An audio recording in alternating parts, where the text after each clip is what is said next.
27 verse 3 to 5. Sabi ko rito, ang mga anak ay pagpapala at nagtimpala mula sa Panginoon. Ang anak na isinilang sa panahon ng kabataan ng kanyang ama ay parang pala sa kamay ng sundalo.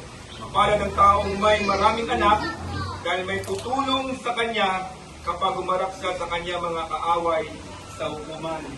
Alam nyo, we are so blessed. Jana, you are so blessed because your family is here. Kanina, as I heard yung mga testimony at the same time mga birthday wish kay Jana, nandyan na ang batang ito ay pagpapala. Ay naging, ikaw ay blessed na blessed because the whole family is here.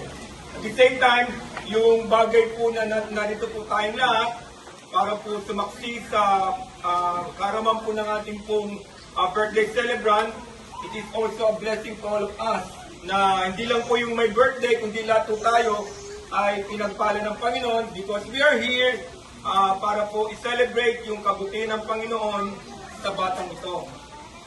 And the Bible also said, nang sabi ko doon, ang sino man daw po nagpala sa batang ay pagpapalaan din po ng Panginoon. Not only the child will be blessed, but also us who is here na lumaksi sa kaarawan po ng batang ito. So, this morning, may I request all na tayo pong lahat ay tumayo as we pray for the